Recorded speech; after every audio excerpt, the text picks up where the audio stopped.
खानपुर नाम का एक छोटा सा गांव था। उस गांव में अप्रैल के महीने में गर्मियों का मौसम शुरू हो चुका था। उसी खानपुर गांव में एक मोहन नाम का एक गरीब किसान रहता था।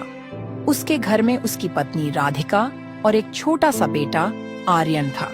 मोहन के घर का गुजारा बहुत ही मुश्किल से हो पाता था। मोहन के पास एक छोटी सी जमीन थी जिस पर वह सब्जी की खेती किया करता था और फसल तैयार हो जाने के बाद उन्हें गांव के बाजार में बेचा करता था। लेकिन उस गांव में सबसे बड़ी समस्या थी पानी की।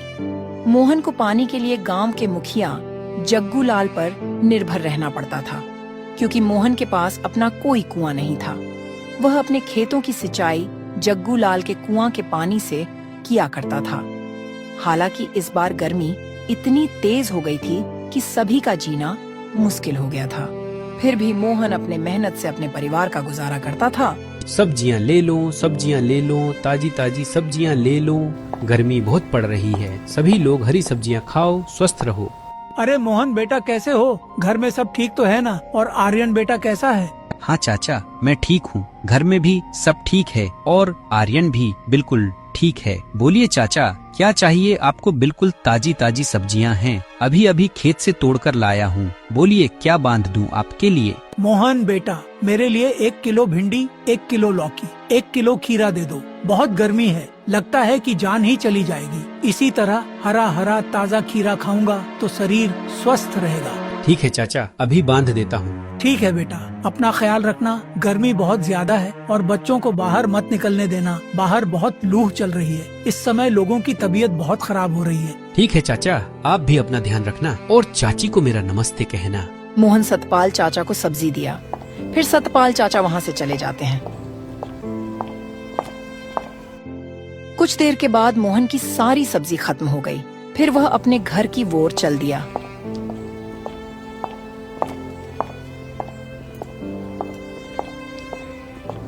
राधिका, आज की सारी सब्जियां भी बिक गई। यह लो, यह पैसे संभाल के रख देना। मैं सोच रहा हूँ कि इस बार खेती के लिए बाजार से अच्छी गुणवत्ता वाले खाद ले आऊं। इससे हमारी सब्जियों की पैदावार और भी अच्छी होगी। जी, ये तो बहुत ही अच्छा विचार है आपका। जितनी अच्छी सब्जियां होगी उतना ज्यादा लोग हमारी सब्जियां खरीदना पसंद करेंगे। एक दिन मोहन अपने खेतों में काम कर रहा था कि तभी वहाँ पर मुखिया जग्गू लाल आता है और मोहन से कहता है, अरे मोहन, कैसे हो? खेतों का काम कैसा चल रहा है? मैं ठीक हूँ मुखिया जी, और खेतों का काम भी ठीक चल रहा है। इस समय लोगों को हरी सब्जी बहुत पसंद आ रही है, इसीलिए सभी सब्जी जल्द खत्म हो जा रही है। मोहन की इतनी बात सुनकर जग्गू लाल को जलन हुई, क्योंकि जग्गू लाल के खेत में पैदावार तो ज्यादा होता था, मगर कोई भी उसके खेत की सब्जी कोई नहीं खरीदता था, क्योंकि वह अपने सब्जी में इतना हानिकारक दवाई डालता था कि सभी की तबीयत खराब हो जाती थी। वह अपने मन में सोचता है, अगर इसे पानी नहीं दिया जाए तो इसकी सब्जी पानी के बिना जल जाएगी।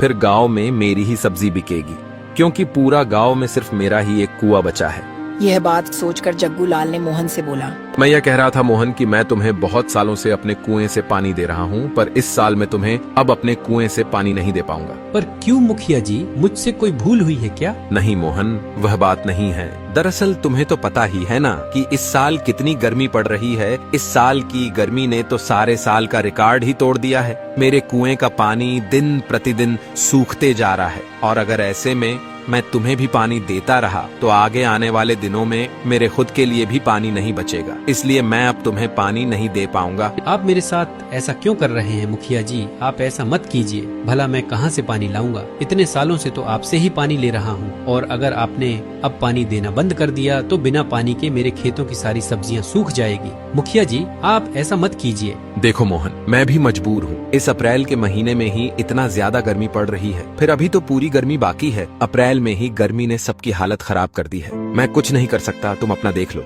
मोहन इतनी बात सुनकर बहुत दुखी हुआ। उसे कुछ समझ नहीं आ रहा था कि वह अब क्या करे। वह उदास मन से अपने घर चला आया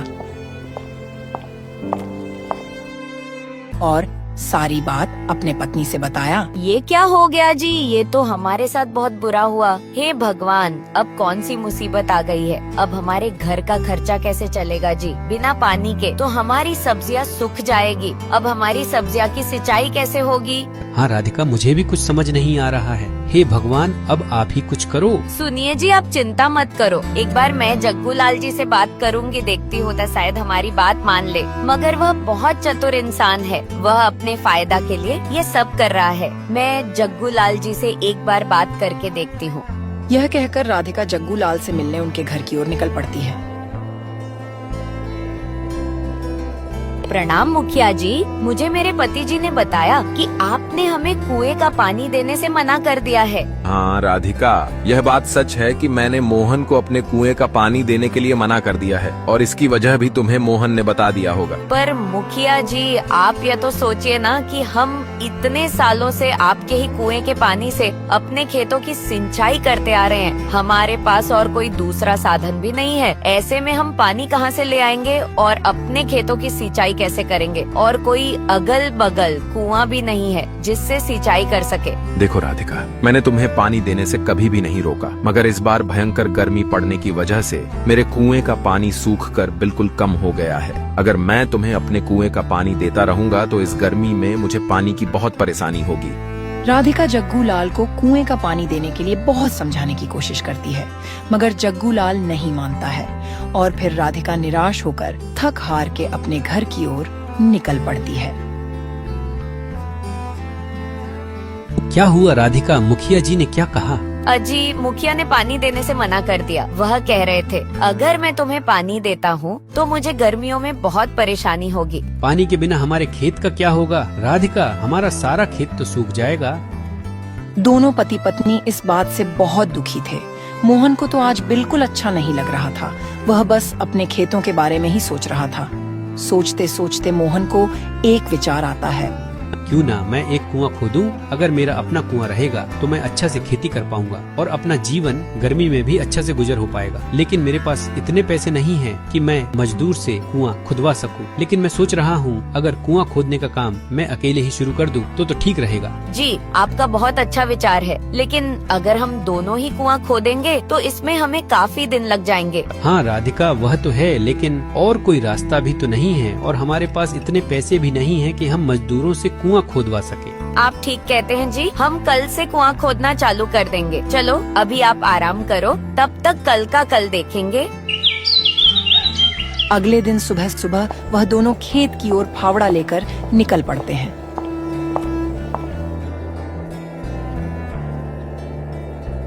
खेत में पहुंचते ही वह दोनों कुआं खोदने का काम शुरू कर देते हैं। 20 मिनट खुदाई करते ही दोनों की हालत खराब होने लगती है, क्योंकि सूर्य देवता सीधे उनके सर पर थे और इतनी गर्मी हो रही थी कि मानो आग के सामने ही कुआं खोद रहे हों।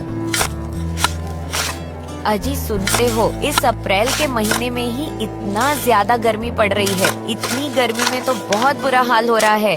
बार बार प्यास लग रही है। हाँ राधिका, पर हमें धैर्य से काम लेना होगा। माना कि इस साल बहुत गर्मी है, लेकिन हमारे लिए यही एक रास्ता है। इतना कहकर वह दोनों फिर से कड़कड़ाती धूप में काम पर लग जाते हैं।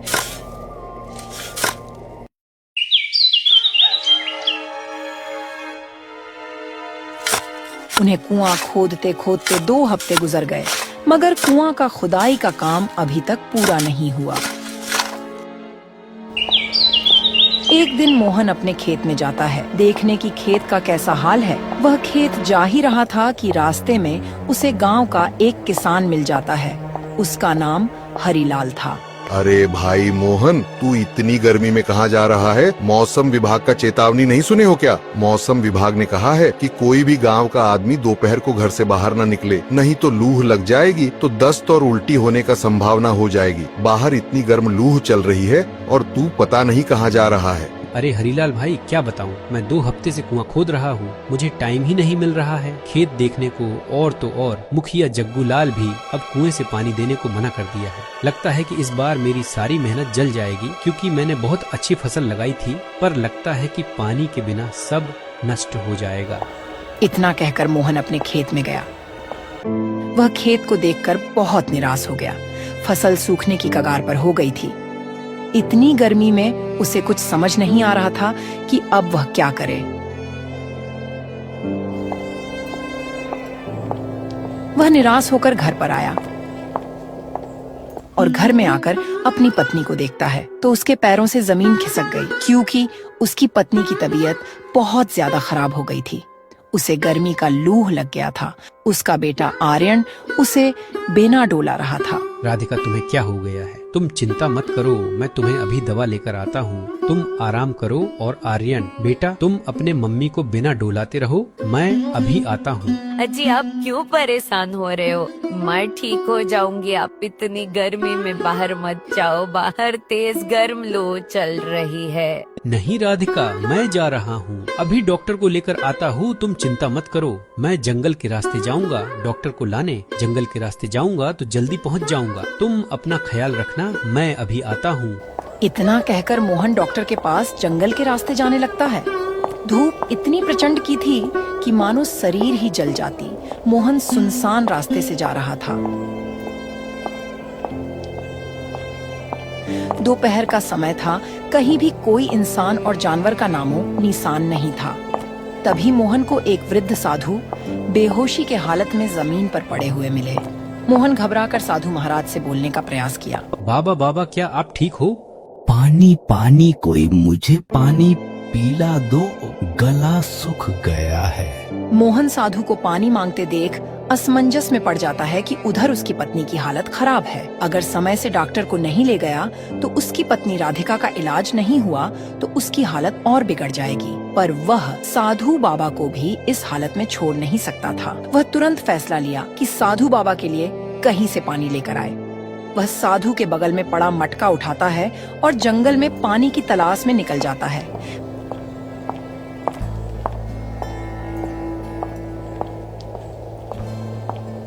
पानी की तलाश में उसे काफी टाइम लग जाता है। पानी की तलाश में इधर उधर भटकता है। तभी जंगल के बीचों बीच एक छोटा सा तालाब नजर आता है। वह वहां जाकर तुरंत पानी भर लेता है और साधु के पास जाता है।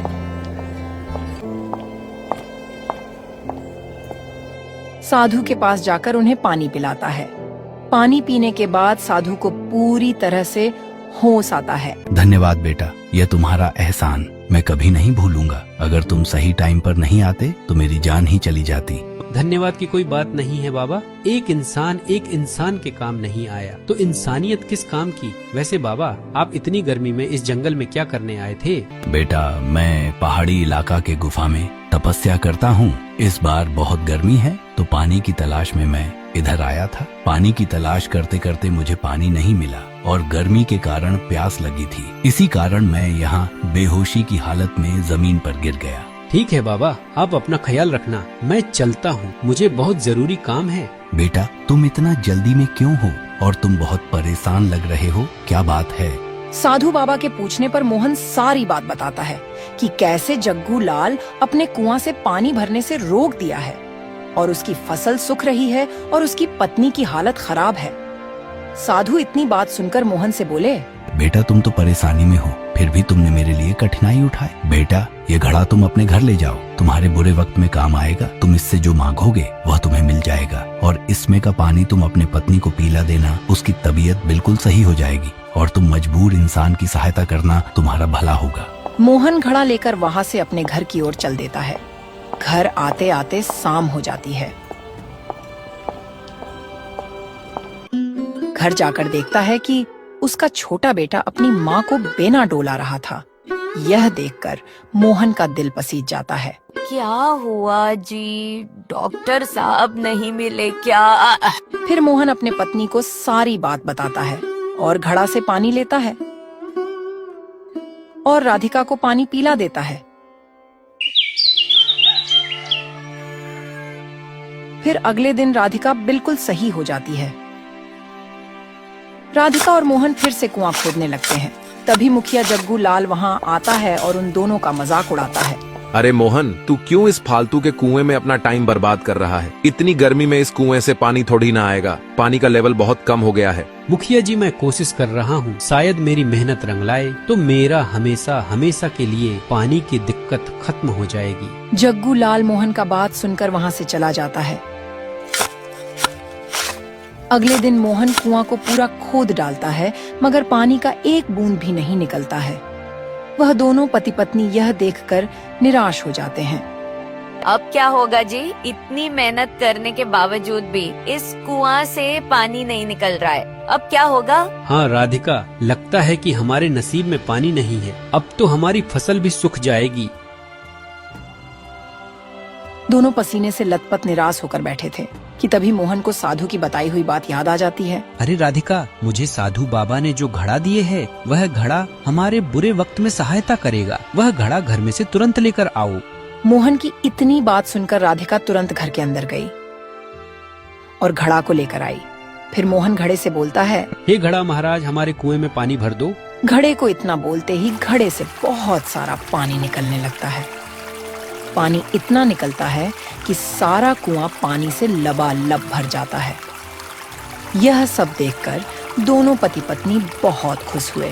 अरे राधिका, ये तो चमत्कार ही हो गया। हमारे कुएं में पानी भर गया। अब हम अपने खेतों की सिंचाई बहुत आसानी से कर सकेंगे। लेकिन राधिका, मुझे लगता है इस खुशखबरी को हमें पूरे गांव में बांटना चाहिए, क्योंकि इस साल भारी गर्मी पड़ी है। लोग भी गर्मी से बहुत परेशान हैं। मुझे लगता है हमें लोगों को बताना चाहिए और उनकी पानी की जरूरत को पूरा करना चाहिए। हाँ, और अब इस गर्मी में हमें पानी की समस्या भी नहीं होगी। आप बिल्कुल सही सोच रहे हैं।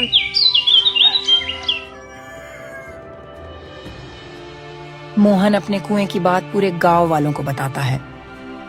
सुनो सुनो मेरे प्यारे गांववासियों, मैं जानता हूँ कि हमारे गांव में इस बार बहुत पानी की समस्या हो गई है। बहुत ज्यादा गर्मी पड़ने की वजह से कुएं का पानी सूख गया है। इस समस्या का समाधान मैंने ढूंढ निकाला है। मैंने एक कुएं खोदा है और उसमें बहुत सारा पानी है, और मैं चाहता हूँ कि मेरे साथ साथ आप गांववासी उस पानी का लाभ ले सके। अरे मोहन भाई, तुम्हारा बहुत बहुत धन्यवाद। हम काफी दिन से पानी के लिए परेशान थे, लेकिन तुमने हमारे बारे में सोचा। तुम्हारा धन्यवाद। धीरे धीरे गर्मी बहुत बढ़ती जा रही थी। गांव के सारे कुएं सूखते जा रहे थे। अब गांव में केवल एक ही कुआं था जिसमें पानी था। वह था मोहन का कुआं। वहीं दूसरी तरफ अब जग्गू लाल का कुआं बिल्कुल सूख चुका था। उसके कुएं में एक बूंद पानी नहीं बचा था, जिसकी वजह से जग्गू लाल बहुत परेशान हो गया था। तभी जग्गू लाल को कहीं से खबर लगती है कि मोहन का भी एक कुआं है और सारे गांव वाले वहीं से पानी भर रहे हैं। जग्गू लाल ये बात सुनकर मोहन के पास जाता है और मोहन के कुएं में इतना पानी देखकर बहुत हैरान हो जाता है और वह मोहन से कहता है, मोहन, मेरे कुएं का पानी बिल्कुल सूख गया है। मेरे कुएं में एक बूंद भी पानी नहीं बचा है। क्या तुम अपने कुएं का पानी दे सकते हो? हाँ हाँ, क्यों नहीं मुखिया जी, आप यह कैसी बात कर रहे हैं? भला इसमें कोई पूछने वाली बात है? इतनी सालों तक आपने हमारी मदद की है और इस मुश्किल घड़ी में हमें एक साथ मिलकर रहना चाहिए। आप जितना चाहे उतना पानी ले जाओ। मोहन की यह बात सुनकर जग्गू लाल को अपनी गलती का एहसास होता है और वह मोहन से माफी मांगता है। मोहन, मुझे माफ कर दो। मैंने अपने लालच में आकर तुम्हारे साथ बहुत गलत किया। इस मुश्किल घड़ी में मैंने तुम्हारा साथ नहीं दिया, लेकिन तुमने मेरा साथ नहीं छोड़ा। धन्यवाद। तुम्हारे जैसे लोगों की वजह से इस धरती पर अच्छाइयाँ अभी जिंदा है।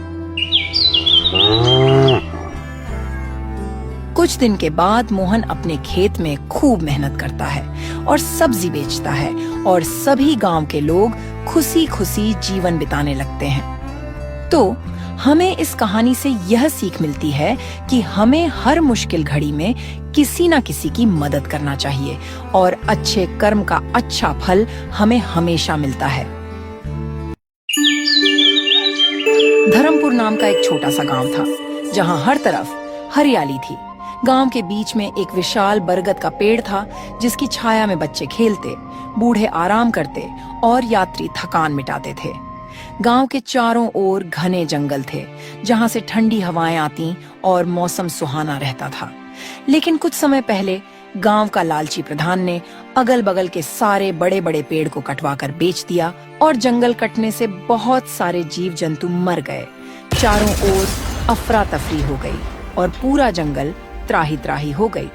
थोड़े बहुत जंगली जानवर बचे थे, लेकिन वह सब इधर उधर भागने के लिए मजबूर हो गए, मगर फिर भी गांव का प्रधान ने जंगल को पूरा कटवा दिया और जो कुछ बचा था वो गांव के गरीब किसान ने काटकर अपना चूल्हा में जला दिया।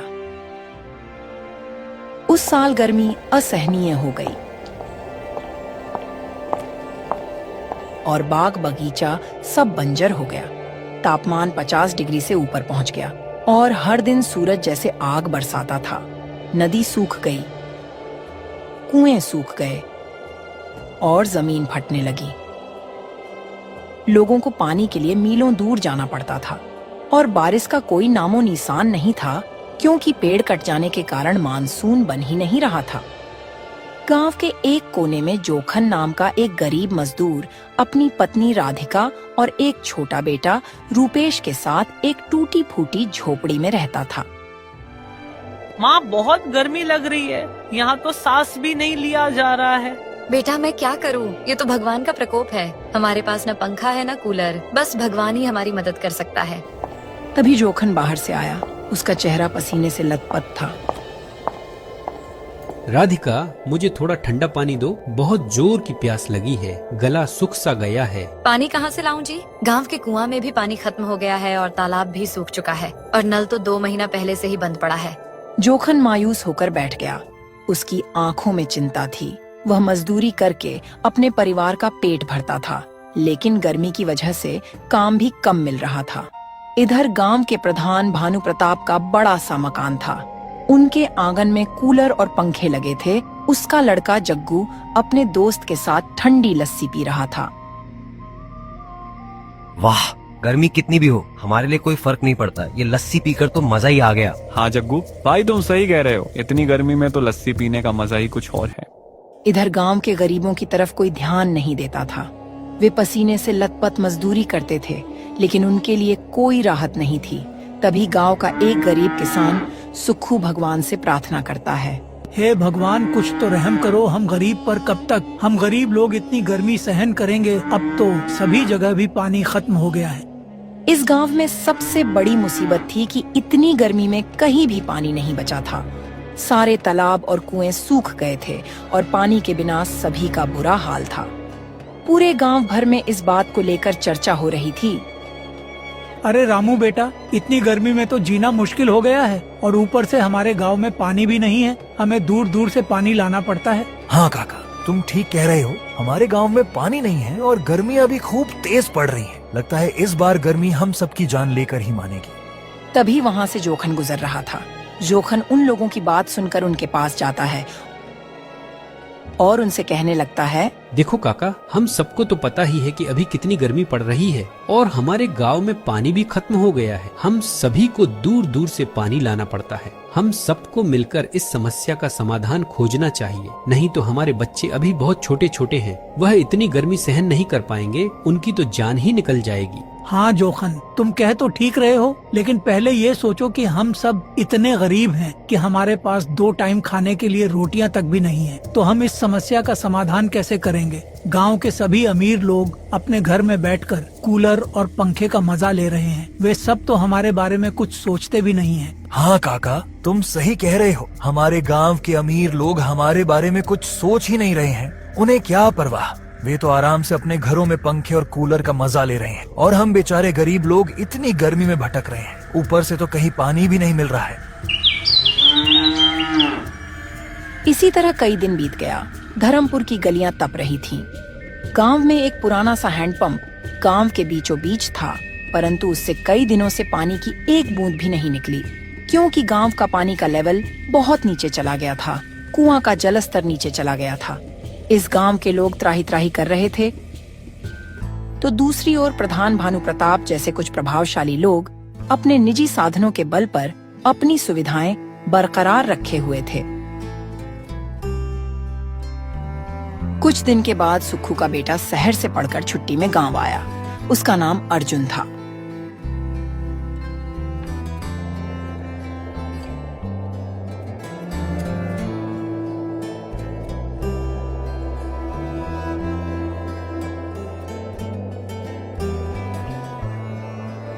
प्रणाम पिताजी। और बताइए आपकी तबीयत कैसी है और सब गांव के लोग ठीक है ना? क्या बताऊं बेटा, हाल तो बहुत बुरा है। इतनी तेज गर्मी है, ऊपर से गांव में पानी की कमी और गांव के नल से भी पानी नहीं आता है। तालाब भी सूख सा गया है, थोड़ा बहुत कुआं में पानी है, वह भी सूखने की कगार पर है। पर सारी बात छोड़ो, तुम पहले खाना खा लो और आराम कर लो। तुम्हें इतनी गर्मी में गाँव नहीं आना चाहिए था। फिर अर्जुन घर में खाना खाकर आराम करता है और अपने पिता से पूछता है, पिताजी मैं रास्ते में आ रहा था तो देखा कि गांव के अगल बगल जो बड़े बड़े कुछ साल पहले जंगल था, वह जंगल तो अब नजर नहीं आ रहा था। वहाँ पर तो सुना वीरान बंजर लग रहा था। हाँ बेटा, कुछ साल पहले गांव का प्रधान अपने फायदा के लिए गांव के जंगल को कटवा कर लकड़ियाँ बेच दिया और जितना बड़ा बड़ा जंगल था सबको नष्ट कर दिया। अगर हम लोग उसका विरोध किए होता तो वह पेड़ नहीं कटवा पाता, लेकिन हम लोग प्राकृतिक के बारे में नहीं समझ पाए और जो भी छोटी मोटे पेड़ थे वह गाँव के लोग काट दिए और चूल्हा में जला दिए। पिताजी प्रधान को ऐसा नहीं करना चाहिए था। पेड़ पौधे हटाने से बड़ी हानि होती है। पेड़ हमें ऑक्सीजन देते हैं जिससे हम सांस ले पाते हैं। अगर पेड़ न हो तो हमें ताजी हवा कहाँ से मिलेगी? और सिर्फ यही नहीं, पेड़ बारिश लाने में मदद करते हैं। अगर ज्यादा पेड़ काटे जाए तो बारिश कम हो जाती है और सूखा पड़ सकता है। हाँ बेटा, पहले यहाँ बड़ा बड़ा जंगल था, लेकिन जब लोगों ने पेड़ काट दिए तो जमीन बंजर हो गई। अब न तो यहाँ पक्षी आते हैं न ही ठंडी हवा चलती है। हमें पेड़ पौधा लगाना चाहिए था, हमने पेड़ काटकर अपनी ही जड़ें काट दी हैं। ये गर्मी, ये सूखा हमारी ही गलती का नतीजा है। और भरी दोपहर की धूप इतनी प्रचंड की लग रही है कि मानो धरती सुलग उठी है। कुएं सूख रहे हैं, तालाब बदरंग हो चुके हैं और लोग पानी की एक एक बूंद को तरसने लगे हैं।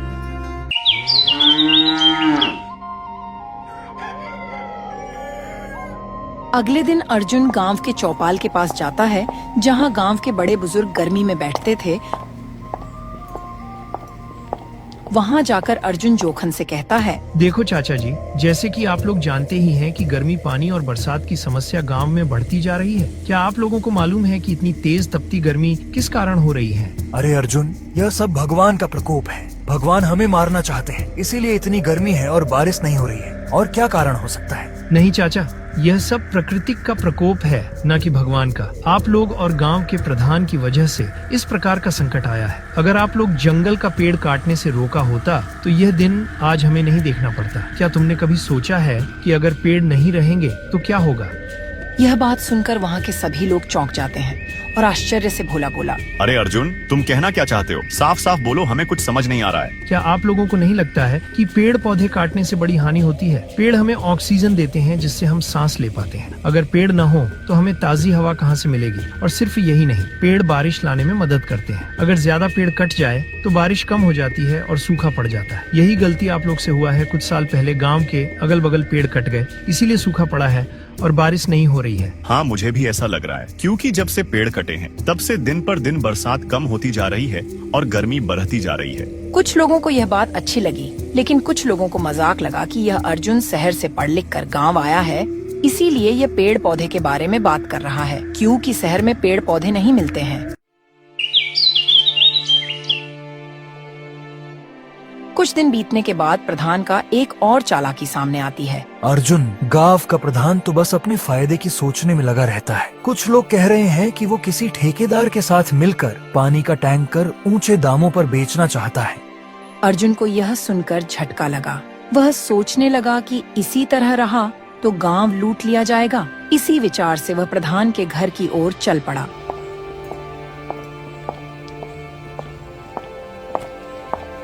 प्रधान जी नमस्ते। मैं ये क्या देख रहा हूँ कि गांव के लोग गर्मी से बेहाल हैं। नहर तालाब सूखे पड़े हैं, कुआं का भी पानी खत्म हो गया है और सरकारी लाभ जो गरीब किसान को मिलना चाहिए आप उन्हें नहीं दे रहे हैं। अरे भाई, मैं कोई जादूगर थोड़ा ना हूँ। सरकार ने अभी तक पानी के टैंकर नहीं भेजे हैं। मैं क्या करूँ? जाओ इंतजार करो। प्रधान जी, आप अपनी ओर से भी कुछ क्यों नहीं करते? नहर तालाबों की सफाई में मजदूर लगा दें, नए नए पेड़ पौधे लगवा दें ताकि ऑक्सीजन मिले, बारिश हो। और मैंने सुना है कि आपने सारा जंगल कटवा दिए, इससे प्राकृतिक को हानि पहुंच रही है। जरा लोगों में जागरूकता फैलाए और गांव में सरकारी हैंडपंप लगवा देते जिससे गांव वालों को शुद्ध पानी मिल सके। और गांव के अगल बगल खाली जमीन पर पेड़ पौधे लगवा दे ताकि मानसून हमेशा मेंटेन रहे। तुम लोग गरीब के बच्चे 4 दिन क्या शहर में पढ़कर गांव में आ जाते हो और अपने को मंत्री समझ लेते हो और सभी को ज्ञान की बातें सिखाने लगते हो। तुम्हें क्या लगता है मुझे समझ नहीं है? मैं लिखकर सरकार को भेज चुका हूँ, बस मंजूरी आ जाए तो काम शुरू हो जाएगा। अर्जुन को स्पष्ट दिख रहा था कि प्रधान जी कुछ करने के मूड में नहीं है। वह मायूस होकर वहां से लौट आया।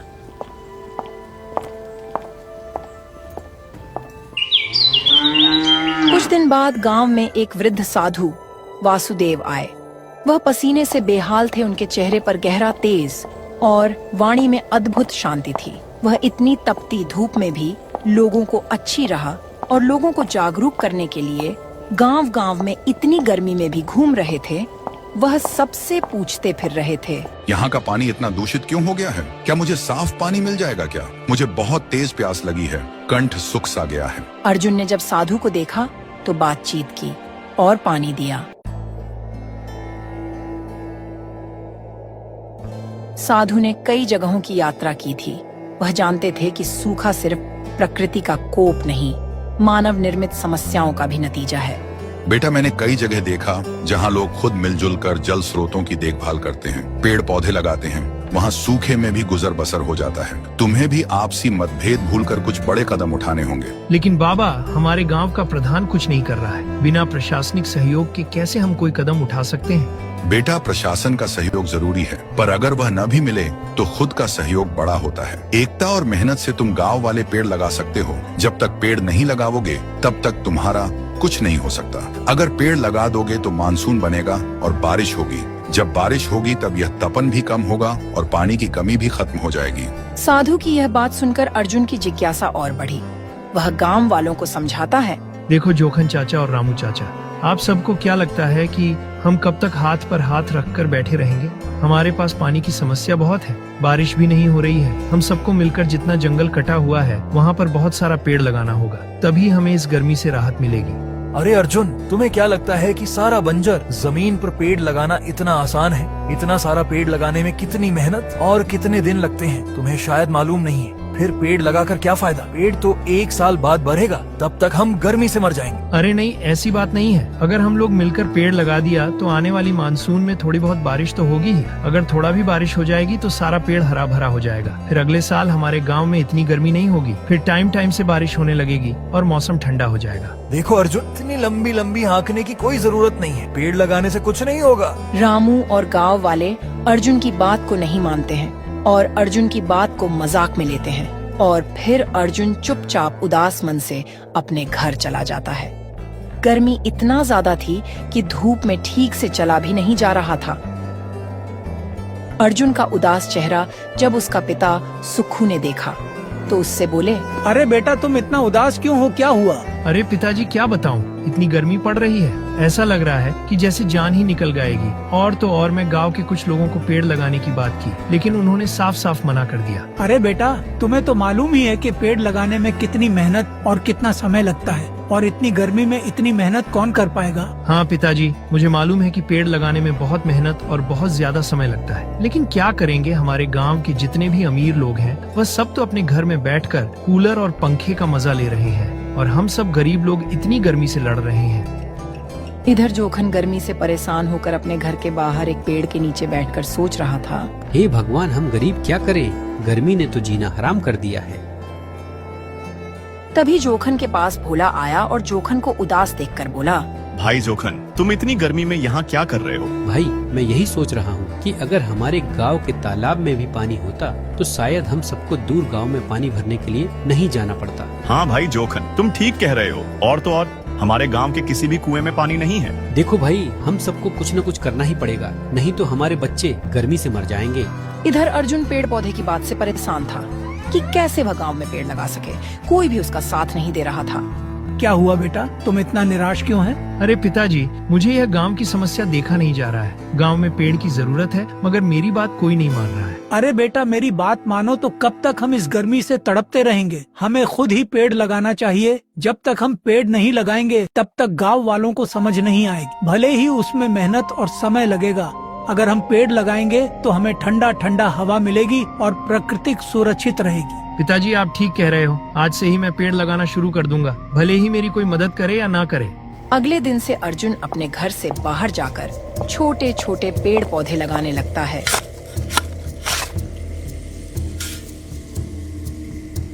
इतनी धूप में भी अर्जुन को पेड़ लगाना पड़ रहा था। कुछ लोग तो उसे पागल भी कह रहे थे, लेकिन फिर भी अर्जुन पेड़ लगाता रहा। भाई देख रहे हो, अर्जुन का पागलपन, इतनी गर्मी और धूप में पेड़ लगा रहा है। पता नहीं आजकल के लोग अपने आप को क्या समझते हैं। अरे भाई छोड़ो, जाने दो, हमारा क्या जाता है। जो कर रहा है उसे करने दो, हमसे उससे क्या मतलब। इतना सुनकर अर्जुन को बहुत बुरा लगता है, लेकिन अर्जुन फिर भी पेड़ लगाना बंद नहीं करता है और अर्जुन को पेड़ लगाते लगाते शाम हो जाती है। अर्जुन पसीने से लथपथ अपने घर वापस आता है।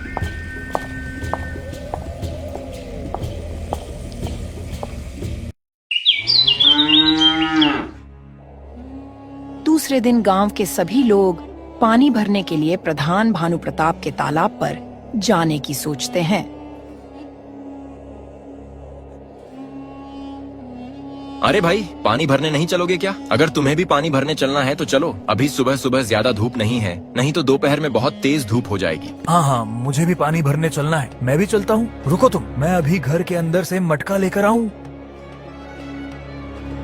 उसके बाद गांव के सभी लोग पानी भरने के लिए भानु प्रताप के तालाब में जाते हैं।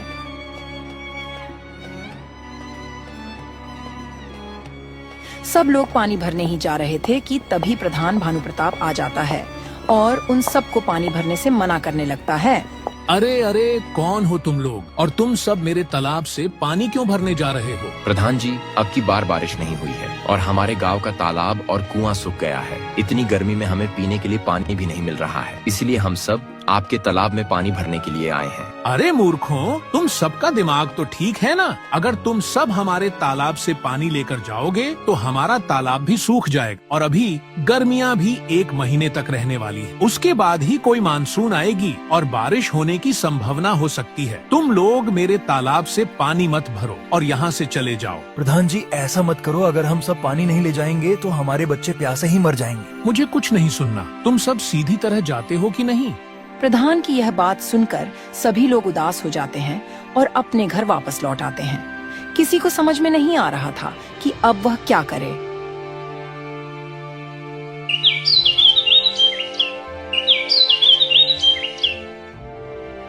एक दिन अर्जुन अपनी घर से पेड़ लगाने के लिए जा रहा था। तभी उसे रास्ते में प्रधान भानु प्रताप का बेटा जग्गू मिल जाता है। जग्गू जैसे ही अर्जुन को देखा तो वह अर्जुन का मजाक बनाने लगता है। अरे भाई देखो, अर्जुन जा रहा है। मैंने सुना है कि ये अकेले ही गांव में पेड़ पौधे लगा रहा है। इसे ज्यादा प्राकृतिक की चिंता है। हाँ भाई, तुम ठीक कह रहे हो। अकेले ही कब तक ये पेड़ लगाता रहेगा? पेड़ लगाना कोई बच्चों का खेल थोड़ी ना है। जग्गू और उसके दोस्तों की बात सुनकर अर्जुन बहुत ही उदास हो जाता है। फिर भी सबकी बात भुलाकर अपने काम में लग जाता है।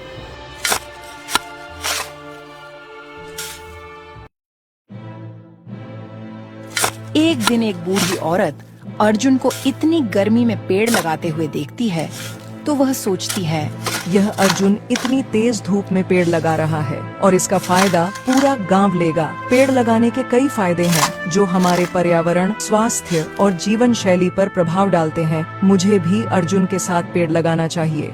फिर वह बुढ़िया भी अर्जुन के साथ पेड़ लगाने लगती है। फिर जब रामू और हरिया अर्जुन के साथ बुढ़िया को पेड़ लगाते देखते हैं तो बोलते हैं, अरे भाई रामू, जब एक बूढ़ी औरत पेड़ लगा सकती है तो हम सब क्यों नहीं पेड़ लगा सकते? आखिर हमारे ही भलाई के लिए तो ये लोग मेहनत कर रहे हैं। चलो चलो, हम सब भी अर्जुन की मदद करते हैं। उसके बाद हरिया और रामू अर्जुन की मदद करने लगते हैं। ऐसे करते करते गांव के काफी सारे लोग पेड़ लगाने लगते हैं।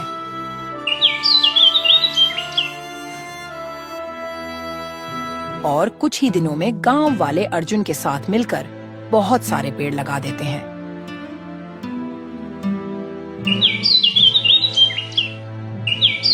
कुछ दिन के बाद मानसून आया और बारिश होने लगी और सारा कुआं और तालाब पानी से भर गया।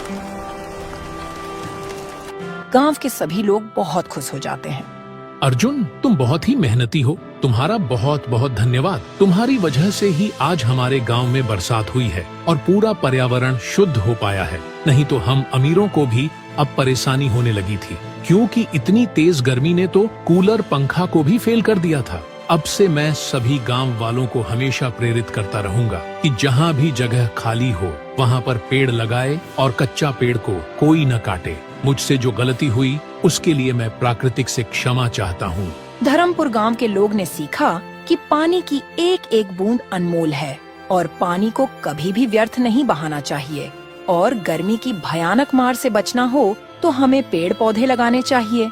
हमें कच्चे पेड़ को कभी नहीं काटना चाहिए। पेड़ पौधे की देखभाल हमेशा करना चाहिए। इस सारी कहानी का मतलब यही है कि जब तक हम आपसी मतभेद भूलकर एक न होंगे, प्रकृति की सबसे छोटी चेतावनी भी हमारे लिए बड़ा कहर बनकर टूट सकती है। पेड़ लगाना न केवल पर्यावरण के लिए लाभकारी है, बल्कि यह हमारी सेहत, आर्थिक स्थिति और संपूर्ण जीवन शैली को बेहतर बनाता है।